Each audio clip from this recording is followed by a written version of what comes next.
Thank you, Chairman Bilirakis.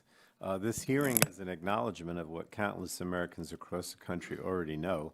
Threats to consumers and commerce are pervasive and on the rise. Consumer product-related injuries rose by nearly 8% in 2022, totaling over 12.5 million injuries. The Consumer Product Safety Commission responded that year by increasing product recalls by 33%. Nevertheless, approximately 50,000 deaths associated with consumer products occur every year. In 2022, the Federal Trade Commission received over 5 million reports of fraud, identity theft, and other scams, a nearly twofold increase from pre-pandemic levels. Senior citizens, veterans, small businesses, and everyday consumers reported nearly $8.8 billion of losses to fraud. That's a $2.6 billion increase over 2021 levels. So we have a duty to protect the public from hazardous and defective products, to combat unfair and deceptive acts and practices, and create a level playing field for American businesses, entrepreneurs, and innovators.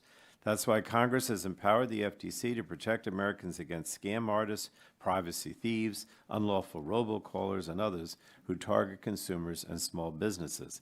And it's why we've charged the CPSC with protecting the public from unsafe consumer products, paying special attention to protecting infants and children from products that cause injury or death.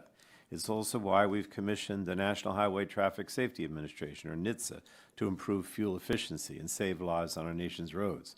And it's why today this subcommittee is continuing its long tradition of focusing on legislation to strengthen consumer protections. And I'm particularly pleased that we are considering the Boston Swift Act, legislation that I introduced with Representative Pascrell. Consumers deserve to enjoy their favorite artists and other live entertainment without breaking the bank. This bill will restore fairness and transparency to the live events ticket marketplace.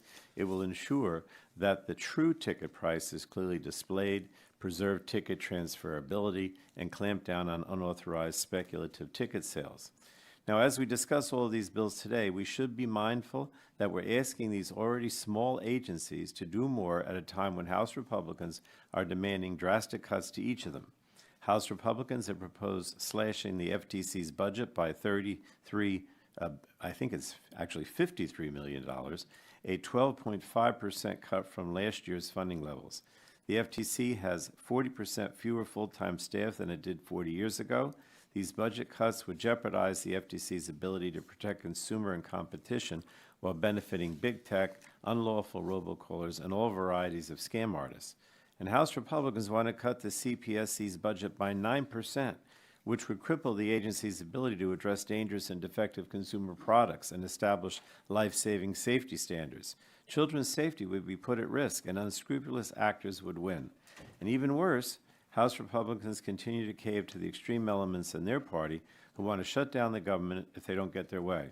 We are 4 days away from government funding running out, and extreme House Republicans are making radical demands, fighting with each other, and driving our nation into a reckless shutdown that will hurt families, damage our economy, and threaten our safety. I just have to reiterate that these draconian spending cuts and government shutdowns will not protect consumers, promote competition, or strengthen American competitiveness. And so again, I urge my colleagues to abandon this dangerous strategy. And with that, Mr. Chairman, I yield back.